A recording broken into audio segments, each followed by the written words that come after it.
आज से 2 दिन पहले यानी कि 27 मई को तुतला धाम में पवन सिंह का एक स्टेज शो हुआ था और ऐसे स्टेज शो पूरे भोजपुरी फिल्म इंडस्ट्री के इतिहास में कभी नहीं हुआ है। स्टेज शो से जुड़ा हुआ ऐसे कुछ किस्से हैं जिसे सुनकर आप सब दंग रह जाएंगे और ऐसे पूरे भोजपुरी के इतिहास में पहली बार हुआ है कि सिर्फ स्टेज शो से बहुत सारा रिकॉर्ड बना हो, मतलब अपने लैंग्वेज में कहे तो बहुत सारा लकीर हुआ हो। आज जो पवन सिंह करेगा उसी पे रेंगोगे।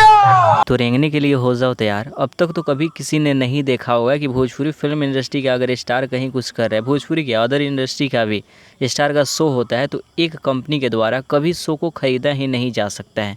अदर स्टार का भी तो शो खरीदा जा सकता था ना, लेकिन जिसके पास ज़्यादा फैन फॉलोइंग और पॉपुलरिटी होगा उसी के शो का ना डिमांड होगा। किसी का भी नाम आएगा पवन सिंह के बाद आएगा। और ऐसा है कि इस वीडियो में कुछ सीन दिखाते हैं पवन सिंह के स्टेज शो का, जिससे पता चल जाएगा कि कितनी ज़्यादा फैन फॉलोइंग थी। सिर्फ पवन सिंह का एक झलक देखने के लिए लाखों नहीं करोड़ों की संख्या में लोग वहाँ पे थे।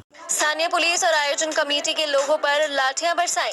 दरअसल कार्यक्रम के दौरान भारी भीड़ इकट्ठा हो गई, जिसे नियंत्रण करना स्थानीय प्रशासन और आयोजन कमेटी के लिए मुश्किल हो गया। तो अब तक जितना सारा स्टेज शो हुआ है भोजपुरी फिल्म इंडस्ट्री के इतिहास में, सबसे ज्यादा भीड़ वाला स्टेज शो इसी को माना गया है, क्योंकि जिस तरीके से करोड़ों की संख्या में लोग यहाँ पे उपस्थित है सिर्फ पवन सिंह को देखने के लिए, इसी को देखते हुए इंटरनेशनल मीडिया तक इस स्टेज शो के भीड़ को दिखाई। लेकिन कोई नहीं, जो कि स्टेज शो का पल था पूरे इंडस्ट्री के लिए प्राउड मोमेंट था। बस आज के इस वीडियो में इतना ही। वीडियो को लाइक कीजिए, चैनल को सब्सक्राइब कीजिए ताकि ऐसे ही इन्फॉर्मेशन सबसे पहले आपके पास पहुंचे।